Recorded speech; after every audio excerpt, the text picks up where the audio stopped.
తాకట్టులో ఉన్న బంగారం అమ్మాలనుకునే వారి ఇన్ఫర్మేషన్ ఇస్తే దాని వాల్యుయేషన్ బట్టి మీకు కమిషన్ కూడా ఇస్తుంది గోల్డ్ హబ్. నమస్తే, వెల్కమ్ టు మనం టీవీ. నేను మీ ప్రియాంకారావు. ఈ రోజు మనతో పాటు ప్రముఖ పొలిటికల్ అనలిస్ట్ అప్పసాని రాజేష్ గారు ఉన్నారు. వారితో మాట్లాడదాం. నమస్కారం సార్. నమస్కారం సార్.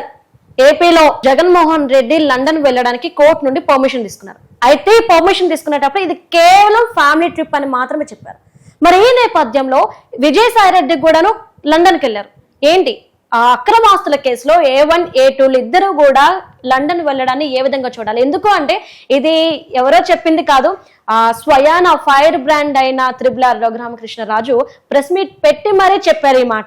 అసలు ఏంటి, ఎంతవరకు వాస్తవం, ఏం జరుగుతుంది? మే 13వ తారీఖు ఎన్నిక పూర్తయిన తర్వాత మే 14వ తారీఖు సాయంత్రం నుంచి విజయసాయి రెడ్డి గారు, అంటే ఆయన నెల్లూరులో పార్లమెంటు అభ్యర్థిగా కంటెస్టింగ్ క్యాండిడేట్, కానీ మే 14వ తారీఖు తర్వాత ఆయన కనిపించటం లేదు, ఆయన అజ్ఞాతంలో ఉన్నారు అని చెప్పని రకరకాలుగా స్పెక్యులేట్ అవుతూ ఉన్నాయి.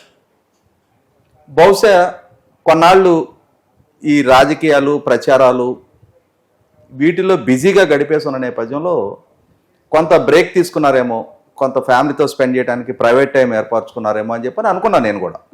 కానీ ఎప్పుడైతే రఘురామకృష్ణరాజు గారి ప్రెస్ మీటు విన్న తర్వాత ఊరకరారు మహాత్ములు అని చెప్పని నిత్యం రాజకీయాలతో సతమతం అవుతా, రాజకీయాల కన్నా కూడా రాజకీయాల ద్వారా ఏ విధంగా వెల్త్ జనరేట్ చెయ్యొచ్చు అని చెప్పని ఇప్పటికే సమాజం విస్తుపోయే విధంగా, సిబిఐ విస్తుపోయే విధంగా, దేశం విస్తుపోయే విధంగా జగన్మోహన్ రెడ్డి గారి అక్రమాస్తుల కేసుల్లో అక్యూజ్డ్ నెంబర్ 2గా ఉన్న విజయసాయి రెడ్డి గారు రుజువు పరుచున్నారు.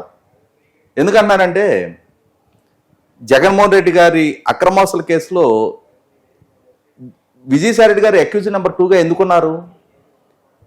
అక్రమాస్తులు కూడగట్టుకుంది జగన్మోహన్ రెడ్డి గారు. విజయసాయి రెడ్డి గారు అక్రమాస్తులు సంపాదించారని చెప్పని ఆయన మీద కేసు నమోదు కాల. కానీ ఈ ఆస్తులు కూడగట్టుకోవడంలో మాస్టర్ మైండ్ విజయసాయి రెడ్డి గారు. జగన్మోహన్ రెడ్డి గారి కంపెనీలకు సంబంధించిన షేర్ వాల్యూ, అంటే కంపెనీ ఎస్టాబ్లిష్మెంటే కాలేదు, కంపెనీ ప్రొడక్షన్లోకి రాలేదు, దాని ఫైనాన్షియల్ స్టేటస్ ఏంటి, లాభాల్లో ఉందా నష్టాల్లో ఉందనేది ఇంకా ధృవీకరణే కాలేదు. కానీ దాని షేర్ వాల్యూ, మార్కెట్ పొటెన్షియాలిటీ ఎక్కువ చేసి చూపించడానికి డెలాయిట్ నుంచి తప్పుడు రిపోర్ట్లు ఇప్పించారు అని చెప్పని డెలాయిట్ వాళ్ళని విచారిస్తే విజయసాయి రెడ్డి గారు చెప్తే మేము తప్పుడు రిపోర్ట్ ఇచ్చాము అని చెప్పని వాళ్ళు చెప్పటం, విజయసాయి రెడ్డి గారు ఇచ్చిన రిపోర్ట్ల ప్రాతిపదికగా వాళ్ళు నిర్దేశించిన షేర్ వాల్యూ మేము ఇన్వెస్ట్ చేశాము అని చెప్పని ఇన్వెస్టర్లు స్పష్టం చేయటం. అంటే ఇక్కడ అర్థమైంది ఏంటి, విజయసాయి రెడ్డి గారు అనే ఆయన ఒక మాస్టర్ మైండ్.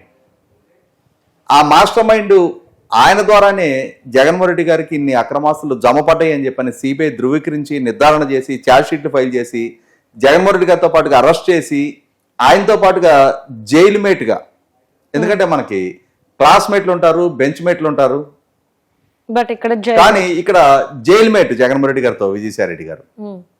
ఇటువంటి సందర్భంలోనే ఆ కృతజ్ఞతతోటే జగన్మోహన్ రెడ్డి గారు కూడా తనకు అధికారం దక్కగానే, తన పార్టీకి ఒక స్థాయి దక్కగానే విజయసాయి రెడ్డి గారిని రాజ్యసభకి పంపించడం, పార్లమెంటరీ పార్టీ నాయకుడిగా ప్రమోట్ చేయటం, ఆ పార్లమెంటరీ పార్టీ హోదాలో ప్రధానమంత్రి గారి స్థాయి వరకు యాక్సెస్లు మెయింటైన్ చేయటం, ఇవన్నీ చూస్తూ ఉన్నాం మనం.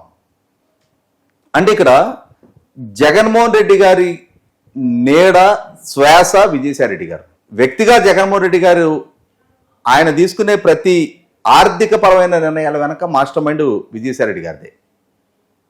కాబట్టి అదే సందర్భంలో జగన్మోహన్ రెడ్డి గారి కేసులకు సంబంధించి వ్యక్తిగత హాజరు నుంచి మినహాయింపు దక్కాలి అన్న, రఘురామకృష్ణరాజు గారు బెయిల్ రద్దు పిటిషన్ ఫైల్ చేసిన సందర్భంగా సిబిఐ వీళ్ళకి అనుకూలమైన అఫిడవిట్ ఫైల్ చేయించడంలో అయినా, అదే సందర్భంలో కేంద్ర ప్రభుత్వంతో ప్రాపర్ లాబింగ్ మెయింటైన్ చేస్తా కావాల్సినప్పుడు పరిధి దాటి అప్పులు తెచ్చుకోవడంలో కానీ అన్ని సందర్భాల్లో కూడా విజయసాయి రెడ్డి గారి మంత్రాంగం చాలా సక్సెస్ఫుల్గా ఇప్పటిదాకా జగన్మోహన్ రెడ్డి గారికి అండదండలు అందించింది అనేది వాస్తవం. కానీ ఇప్పుడు పరిస్థితులు కొంచెం ప్రతికూలించే వాతావరణం కనిపిస్తూ ఉంది. ఎన్నికలు పూర్తయిపోయినాయి. ఎన్నికల్లో వైసీపీ పార్టీకి ప్రతికూల ఫలితాలు రాబోతున్న సంకేతాలు అటు ప్రజల నుంచి వ్యక్తం అవుతా ఉంది, వైసీపీ పార్టీ నాయకుల బాడీ లాంగ్వేజ్ కూడా తెలిసిపోతూనే ఉంది. ఇటువంటి సందర్భంలో అంటే ఓటమికి సాకులు ఎదుర్కొంటా ఉన్నారు. ఎలక్షన్ కమిషన్ మాకు సహకరించలేదు, పోలీసులు మాకు సహకరించలేదు, ఇట్లా రకరకాల కారణాలు చెప్తా ఉన్నారు. ఏదేమైనా సరే 30 సంవత్సరాల పాటు సుదీర్ఘకాలం అధికారంలో కొనసాగాలని కలలుగన్న జగన్మోహన్ రెడ్డి గారి అధికారం 5 సంవత్సరాల కాలానికే మొగోపోతుందనేది అర్థమవుతుంది.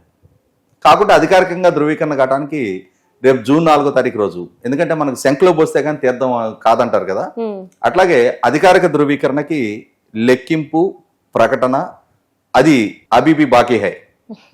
సో దానికోసం అయితే సాంకేతికంగా అందరూ ఎదురు చూడాల్సిందే. ఇటువంటి నేపథ్యంలో జగన్మోహన్ రెడ్డి గారు మరొకసారి విదేశీ పర్యటనకి వెళ్తా ఉన్నారు. ఈ విదేశీ పర్యటనకి వెళ్ళినప్పుడు గతంలో కూడా ఒకే సందర్భంలో జగన్మోహన్ రెడ్డి గారు, విజయసాయి రెడ్డి గారు యూరోప్ పర్యటనకి వెళ్ళడం జరిగింది. అప్పుడు కూడా రకరకాల అనుమానాలు రావడం జరిగింది. జగన్మోహన్ రెడ్డి గారు చాలా సంపద విదేశాలకు తరలిస్తున్నారు అని చెప్పని, విదేశాల్లో ఇన్వెస్ట్ చేసుకుంటున్నారు అని చెప్పని, సెక్యూర్డ్ మార్గాల్లో ట్యాక్స్ హెవెన్ కంట్రీస్లో ఇన్వెస్ట్ చేస్తున్నారు అని చెప్పని, అసలు యూకేలోనే పెద్ద పెద్ద సంస్థల్లో పెట్టుబడులు పెట్టారు అని చెప్పని, ఇట్లా రకరకాల స్పెక్యులేషన్స్ అయితే చాలామనైనాయి. అధికారిక ధృవీకరణ అయితే లేదు. మనం స్పెక్యులేషన్స్ గానే చూద్దాం. అంటే వీళ్ళకున్న నేపథ్యం 2004 నాటికి ఒకసారి రాజశేఖర రెడ్డి గారు ముఖ్యమంత్రిగా చేపట్టే నాటికి జగన్మోహన్ రెడ్డి గారికైనా రాజశేఖర రెడ్డి గారి కుటుంబానికైనా ఉన్న ఆదాయ వనరులు, వాళ్ళకున్న ఆస్తిపాస్తులతో పోలిస్తే 5 సంవత్సరాల కాలం రాజశేఖర రెడ్డి గారు ముఖ్యమంత్రిగా కొనసాగగానే 5 సంవత్సరాల టెన్యూర్లోనే వీళ్ళకి సమకూరిన పరిశ్రమలు, నెలకొల్పిన మీడియా సంస్థలు, కొనుగోలు చేసిన షాపింగ్ కాంప్లెక్స్లు, నిర్మాణం చేసిన నగరానికి ఒక ప్యాలెస్, వీటన్నిటి నేపథ్యంలో దేనికైనా సరే మనం అంటే ఏదైనా సాధ్యమే, ఎంతటి సంపద సృష్టికైనా సరే ఆస్కారం ఉంది. ఎందుకంటే 5 సంవత్సరాల జగన్మోహన్ రెడ్డి గారి పరిపాలన హయాన్ని చూసాం మనం. శ్రీకాకుళం జిల్లా నుంచి చిత్తూరు జిల్లా వరకు అడ్డగోలుగా ప్రకృతి వనరుల లూటీ జరిగిందనేది వాస్తవం. పరిధి దాటి అతిక్రమణకు పాల్పడ్డారు. ఏ నాయకుడు ఎంత అతిక్రమణకు పాల్పడుతున్నా సరే జగన్మోహన్ రెడ్డి గారు మిన్నకొన్నారు తప్ప ఇది తప్పు అని ఒక్క నాయకుడిని కూడా కట్టడి చేసిన ప్రయత్నం జరగల. ఇక్కడ చలామణి అవుతున్నది ఏంటి? కరప్షన్ నాయకుల స్థాయిలో జరగట్లేదు, కరప్షన్ సెంట్రలైజ్ అయింది. ప్రతి కరప్షన్ గురించి జగన్మోహన్ రెడ్డి గారికి తెలుసు.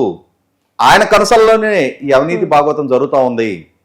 ఇవాళ కుప్పంలో ఉన్న ద్రవిడ యూనివర్సిటీ ప్రెమిసెస్ లో అక్రమ గ్రానైట్ క్వారింగ్ పాల్పడిన, నెల్లూరు జిల్లాలో సిలికా శాండ్ అక్రమ క్వారింగ్ పాల్పడిన, క్వాడ్స్ అక్రమ క్వారింగ్ పాల్పడిన, రాష్ట్ర వ్యాప్తంగా ఇసుక లూటీ గురించి ministry for environment and forestry వాళ్ళ కేంద్ర ఎన్జిటికి, సుప్రీంకోర్టుకి నివేదించిన రిపోర్టులు చూసిన లాటరైట్, బాక్సైట్, ఇట్లా అన్ని మినరల్ వెల్త్లు అడ్డగోలు దోపిడీకి పాల్పడ్డాయని వార్తలు వస్తున్నా, అన్నిటికన్నా ముఖ్యంగా లిక్కర్ పాలసీ మాటను జరిగిన దోపిడీ, ఖచ్చితంగా దోపిడీ అనే చెప్తాను నేను దాన్ని.